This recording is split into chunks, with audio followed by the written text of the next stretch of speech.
రాజీవ్ ఆరోగ్యశ్రీ పథకం ద్వారా పేద ప్రజలకు వైద్య సాయం 10 లక్షల రూపాయలకు పెంచిన రేవంత్ రెడ్డి ప్రభుత్వం. పేదల కోసం ఉన్న పథకం దోపిడీకి మారుతోంది. బాధ్యత వహించాల్సిన అధికారులు ఏం పట్టనట్టు వ్యవహరిస్తున్నారు. పేద రోగుల నుంచి ప్రైవేట్ ఆసుపత్రులు అక్రమంగా అధిక డబ్బులు వసూలు చేస్తున్నాయి. ప్రభుత్వం ఉచిత చికిత్సకు నిబంధనలు పెట్టినా ఆసుపత్రులు మోసాలతో డబ్బులు తీసుకుంటున్నాయి. ఆరోగ్యశ్రీ పథకం సహకారంతో బాధితులు శస్త్రచికిత్స చేయించుకున్న డబ్బులు చెల్లించాల్సి వస్తుంది. ఆరోగ్యశ్రీ కింద ఆయన అడ్మిట్ చేసుకొని ఆపరేషన్ చేశారు. మేము 9 తారీఖు నాడు ఇక్కడ జాయిన్ అయినాము. 11వ తారీఖు నాడు ఆపరేషన్ చేయడం జరిగింది. మెడికల్ బిల్ అని, ఈ బిల్ అని, ఆ బిల్ అని ప్రతిదీ బిల్ వేసి డబ్బులు వసూలు చేస్తూ ఉన్నారు. ఇలాంటి బిల్లులు వసూలు చేస్తూ ఉన్నారు. ఇప్పటి వరకు దాదాపు 25,000 వరకు మేము హాస్పిటల్లో బిల్లు పే చేయడం జరిగింది. 15th నాడు డిశ్చార్జ్ చేసే సమయంలో కూడా వాళ్ళు 30,000 డబ్బులు వసూలు చేయడానికి మమ్మల్ని అడిగారు. 30,000 బిల్ అవుతుంది, మీరు బిల్ పే చేసి వెళ్ళండి. మెడికల్ బిల్ అని, ఈ బిల్ అని ప్రతిదీ మాత్రం ఇలా బిల్లులు వేసి పంపిస్తూ ఉన్నారు మమ్మల్ని.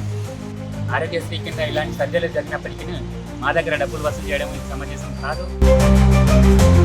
లబ్ధిదారుల ఫిర్యాదులను ఏం చేస్తున్నారు? ఆరోగ్యశ్రీ శాఖ అధికారులు, జిల్లా వైద్యాధికారులు మొద్దునిద్రలో ఉన్నారా? ఫిర్యాదుదారుడి అనుమతి లేకుండానే కేసును ఎలా మూసేస్తారు? ఒకటి తర్వాత ఒకటి ఘటనలు వెలుగులోకి వస్తున్నాయి. ఫిర్యాదు చేసిన బాధితులకు సమాచారమే ఇవ్వకుండా కేసులను అధికారులు మూసివేస్తున్నారు. పర్యవేక్షణ వ్యవస్థ లేకపోవడం వల్ల ఆసుపత్రులకు తెగువ పెరుగుతుందా? తనిఖీలు జరగక అవినీతి పెరుగుతుందా? ఆరోగ్యశ్రీలో ట్రీట్మెంట్కి వెళ్తే వాళ్ళ దగ్గరికి వెళ్ళి కూడా పైసలు వసూలు చేస్తున్నారు. ఏవైతే పైసలు వసూలు చేసిర్రో దాన్ని కప్పిపుచ్చేదానికి ఏం చెప్తున్నారంటే, ఇతనికి మెరుగైన వాలేసేదానికి మేము ఈ పైసలు తీసుకున్నామని అంటున్నారు. వాళ్ళే ఇచ్చారు, మేము వాళ్ళు తీసుకున్నారని డిఎంహెచ్ఓ మాట్లాడడం అనేది సిగ్గుమాలిన చర్య. ఆరోగ్యశ్రీ కోఆర్డినేటర్ కూడా ఈ మాదిరిగా చెప్పడం అనేది ఇది చాలా బాధాకరం. ఇలా కార్పొరేట్ హాస్పిటళ్లకు వీళ్ళు చెంచాగిరిగా చేస్తున్నారు. ప్రభుత్వం పరంగా ఏ స్కీమ్ ఉందో ఆ స్కీమ్ ను తూతు మంత్రంగా చేస్తున్నారు.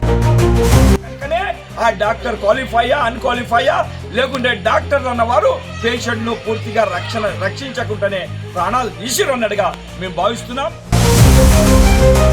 పైసలు వసూలు చేసినట్టుగా ఫోన్ పేర్లు ఉన్నాయి, మరి రిసిప్ట్లు కూడా ఇచ్చినప్పటికీ కూడా ఇవరకు వారి మీద ఎంక్వైరీ పేరుతోటి ఇంతవరకు చర్యలు తీసుకోకపోవడం ఏమైనా చర్య?